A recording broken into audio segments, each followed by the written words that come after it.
આ છોલીને કાઢવાની કોઈ જરૂર નથી. મીઠું નથી નાખવાનું અને મિક્સ કરી નાખવાનું. પાણી થઈ ગયું છે નમકનું. હવે આપણે હિંગ ખાતા ઉપર નાખ અને 2 મિનિટ માટે ઢાંકી દઉં. જે પ્રમાણે તીખાશ ખાતા હોય એ પ્રમાણે મરચું નાખવાનું. અમે ઘી નાખું, સાઈડમાં નાખું, ગરમ થઈ જાય મિક્સ કરી લે. એક દિવસ વઘારી રોટલી કરી. આજે કાંટાળાનું શાકનું પ્લાનિંગ છે. હો હા, જુઓ કેવી રીતે બનાવો છો તમે.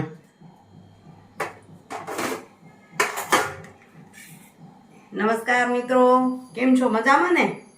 આપ સૌનું સ્વાગત છે મારી YouTube channel natural life with Dina પર. મિત્રો, આપ સૌને હરિઓમ. જો કાંટોલાના શાક બનાવવા માટે સાહેબને યાદ આવી ગયું, સારું કર્યું. હવે છે ને ઘણી વખત આપણે, હું પણ પહેલાં આ કાંટોલાના કાંટાને ધોઈએ ને કાંટા છોલીએ ને પછી કરતા. હવે અહીં મને બહુ જ સરળ રીત એક બેને શીખવાડી. હું કોક પાસે શીખવી તમને શીખવાડું. કાંટોલામાં ઘણા બધા ગુણધર્મો છે. એ ઔષધિ છે અને એને ઔષધિની રીતે જો ખાઈએ તો પણ ખાઈ શકાય. એટલે એમને તો સીધું કાચું ખવાશે નહીં, તો આપણે શાક બનાવીને ખાશું. તો પહેલાં જો આને મેં ધોઈને આ ચોખ્ખા કોટનના કપડા પર નાખ્યા અને પછી એને આમ ઘસી નાખી. એકદમ મસળવાના. આમ નેપકિન હોય કે કિચન ટુવાલ હોય એનાથી આમ ઘસી લ્યો એટલે જુઓ મોટા મોટા કાંટા તૂટી જશે. આવા આખા કાંટા છોલીને કાઢવાની કોઈ જરૂર નથી. મેં કાલે શાક બનાવ્યું હતું, બરાબર થયું, એટલે આજ તમારી સામે મૂકી રહી છું કે કાંટાના કારણે શું થાય. બહુ જ સરસ શાક બને. કાઢશું દાંડલો અને હવે અહીં આ રીતે કાપી લઈએ. કાચું છે તો આ રીતે કપાઈ જાય છે. જો લાગે છે કે પાકું થઈ ગયું છે તો ઉપરની છાલ કાઢી લેશો તોય હાલશે. કારણ કે જો પાકી ગયું છે ને તો એને ફેંકી દેવાની જરૂર નથી. એને તમે આ રીતે ઉપરને કાઢીને ખાશો ને તો એ પણ શરીર માટે સારું છે.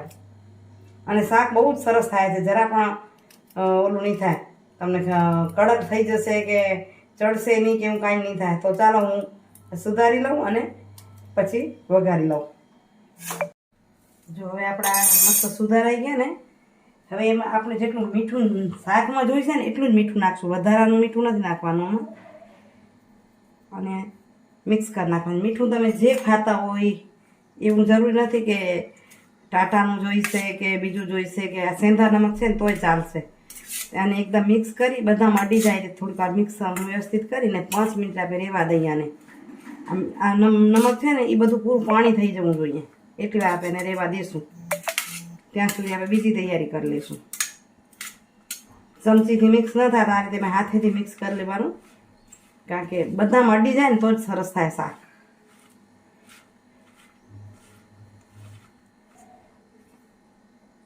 અને 5 મિનિટ રહેવા દઈશું.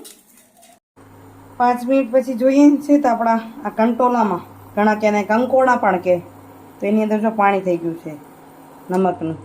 હવે આપણે એને વઘાર કરી લઈએ. વઘાર માટે અહીંયા જો મેં મોટી 1.5 ચમચી જેવું તેલ લીધું છે. જેટલું શાક એ પ્રમાણે તેલ લેવાનું, કારણ કે આમાં પાણી તો પડવાનું નથી. તો એમાં નાખી દઈએ આપણે રાઈ. સાદો અને સરળ જ. હું આમાં લીલું મરચું પણ નથી નાખતી. રાઈ ફૂટી જાય એટલે નાખવું જીરું.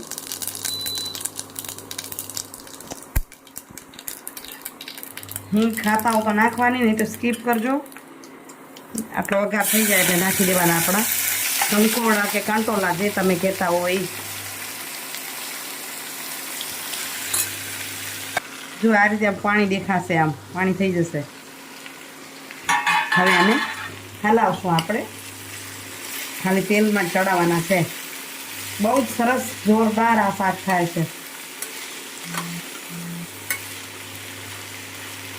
અને 2 મિનિટ માટે ઢાંકી દઉં. 2 મિનિટ પછી આપણે હલાવશું, પણ એને એ રીતે આમ ઊંચું લઈશું કે આનું જે વરાળનું પાણી છે એ ભલે અંદર જાય, તેથી નીચે બેસે નહીં. 2-3 વાર આ રીતે હલાવશું. 1-2 મિનિટ પાછા ચડાવીને એટલે મસ્ત ચડી જશે.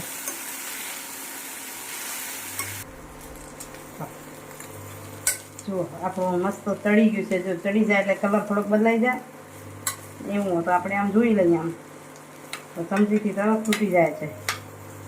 આપણું શાક ચડી ગયું. સાવ જરાક નજીવો ગોળ નાખું છું, નહીં નાખો તોય ચાલશે.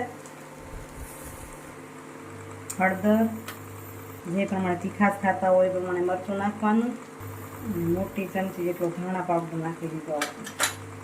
હવે આને મિક્સ કરી લઈએ. ન કોઈ ગરમ મસાલો કે ન કંઈ ટમેટું મરચું કાંઈ જરૂર નથી, એટલું જોરદાર શાક થાય છે. અને મિક્સ કરી અને પાછું થોડીક વાર ઢાંકી દઈશું સાવ ધીમા તપે. જો મસાલા બધા મિક્સ થઈ ગયા. હવે આપણો ગેસ કે સગડી હોય એને બંધ કરી દેવાની અને આને ગરમ ગરમમાં જ ઢાંકી રાખવાની. 2 મિનિટ પછી ખોલશું એટલે મસ્ત જોરદાર તૈયાર. તો મિત્રો, અમારા શાક બનાવવાની રીત કેવી લાગી તમને કહેજો. એકદમ સાદી અને સરળ ને ખૂબ જ ટેસ્ટી પૌષ્ટિક આપણે શાક બનાવી દીધું. હવે આજે સાંજે રોટલી ઘણી બચી છે. મહેમાન હોય ને ત્યારે આવું થાય, કારણ કે મહેમાન હોય ત્યારે માપ ન હોય, થોડું વધઘટ થાય, કોઈકનું ઓછું ખાવાનું થાય. તો હવે ચાલો એનો બનાવી લઈ પાકવાળો લાડવો. આનો ઘણા હલવો બનાવે, મને હલવો બનાવવો છે, પણ હલવામાં એવું હોય કે એકદમ બારીક પાવડર જેવી રોટલી બનાવવી પડે ને આમાં હું હાથથી ભૂંસી નાખું. એટલે આજે લાડવો જ બનાવીશ, નોકરી જવું છે એટલે. ચાલો, ઘણા બનાવતા તો હશો, પણ છતાં થોડીક તમને ઝલક બતાવી દઉં. એના પ્રમાણમાં જેટલું મીઠું ખાઈએ એ પ્રમાણે ગોળ લીધો. સામે ઘી નાખું, સાઈડમાં નાખું, ગરમ થઈ જાય. જોઈશે એટલું ગોળ ગળે એટલું ઘી આપણે નાખવાનું છે આમાં, કારણ કે પેલો ગોળ નખાઈ ગયો ને, પેલું ઘી નાખીને ગરમ થયો ત્યાં નાખ્યો તો વાંધો ના આવશે. આ રીતે ગોળ ગળવા દઈએ. આમાં બળબડિયા થાય ને થવા ન દેવાનો. બળબડિયા થાય પછી ચીકણો થઈ જાય લાડવો, એટલે ગોળ ગળે ત્યાં સુધી એમ ગળવા દેવાનો. ઘણી વાર શું થાય, એમ થાય વાંધો નહીં, પાક થાય, પાક કડક કરી નાખો તો પછી ગોળની કોઈ પણ વસ્તુ બનાવવામાં ચીકણી થઈ જાય, દાંતમાં ચોક ચીપકે એવી. એકદમ પોચો કરવો તો આપણે દૂધની મલાઈ નાખવાની. ગળી ગયો, હવે નાખી દઈએ રોટલીનો ભૂકો અને મિક્સ કરી લઈએ.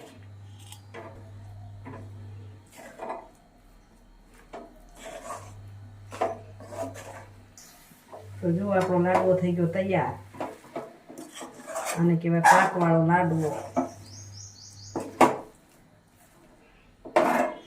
એક દિવસ વઘારી રોટલી કરી, પછી આજ પાછી રોટલી વધી, રોજ રોજ વઘારેલી મજા નહીં આવે.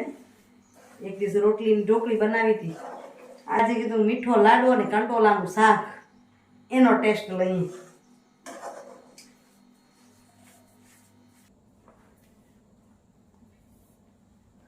તો મિત્રો, સવારે કામ કરી પછી એવા ભાગ્યા કે વિડીયો જ ન થયો, અને આજે સાંજે આવી ગયા છીએ તો આજ તો વહેલા આવી ગયા છીએ.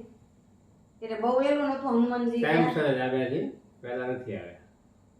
કે હનુમાન ટાઈમસર ઘરે ટાઈમસર જ આવ્યા છે. ઘરે ટાઈમસર જ પહોંચાઈ, પણ હું ઓફિસે આવું થોડી વહેલી નીકળું એટલે મારા મને વહેલી નીકળું એટલે બીજા બધાથી છેલ્લી નીકળી હતી. પણ તો એમ થાય ગામડામાં ગયા તો એથી ઘણું મોડું ટાઈમ થઈ જાય.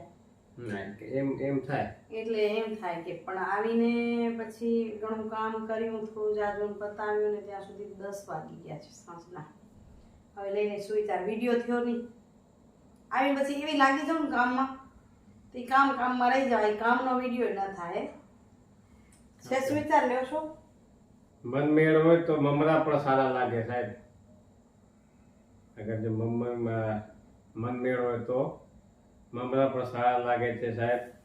જો મન દુઃખ હોય, માણસ મન દુઃખ હોય તો કાજુ બદામ પણ ખારા લાગે. કારણ કે મન દુઃખ હોય તો તમે ગમે એટલું મિષ્ટાન હોય તો ખારું લાગે, કાજુ બદામ પણ ખારા લાગે. મન મેળ હોય તો માણસ કે ને ખારું પણ મીઠું લાગે.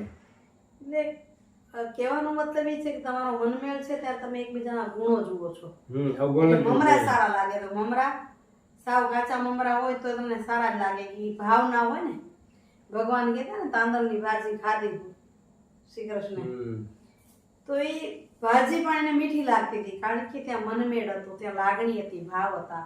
અહીં વાત કહેવાનું જે તાત્પર્ય છે એ છે કે તમને મનમેળ હોય તો મમરાય સારા લાગે, એ તો પછી કાજુ બદામ પણ ખારા લાગે. તો જ્યાં મનમેળ ન હોય તમને કાજુ બદામ દે પણ ગળાથી નીચે એક બદામ ઉતરે પણ નહીં. તમને એમ થાય કઈ અહીંયાથી છૂટીએ, કઈ અહીંયાથી નીકળીએ, તો કાજુ બદામ એ રીતે ખારા લાગે. એટલે મનમેળ હોય, લાગણી હોય, પ્રેમ હોય, આ લાગણી પ્રેમની વાતો વાતો છે. છે. ચાલો હું એક સુવિચારની સાથે લઉં છું. તો જે મમરા ખારા લાગે એ જ વાતને આપણે જોઈએ ને, એવું જોઈએ કે તમને કાંઈ જ બીમારી નથી, તમે તંદુરસ્ત છો અને જો ઊંઘ નથી આવતી તો એના બે જ કારણો હોઈ શકે. એક કરવાનું કામ રહી ગયું હોય અને બીજું ન કરવાનું થઈ ગયું હોય. તો નીંદર ના આવે. કામ કરવાનું રહી ગયું હોય તો સતત ઊંઘ ના આવે, સતત ચિંતા થાય કે આજ આ કરવું તો પણ થયું નહીં, આજ મને આ કરવું હતું પણ થયું નહીં, કોઈને મદદે જવું હતું પણ મદદ થઈ ન શકી, અને કાં ખોટું થઈ ગયું કાંઈક તમારાથી ન કરવાનું, તો માણસને સુવા ન દે કે આજ મેં ખોટું કરી નાખ્યું છે.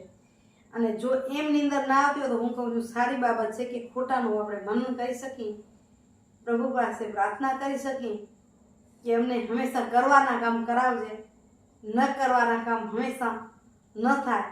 એ જ પ્રાર્થના સાથે આપણે વિડીયોને એન્ડિંગ કરી નાખી. કાલે મળી બીજા સરસ મજાના વિડીયો સાથે. આશા કરું છું કે તમે વિડીયોને લાઈક કરીને શેર કરો, તમારો પ્રેમ મળતો રહે છે ને હું જોતી રહું.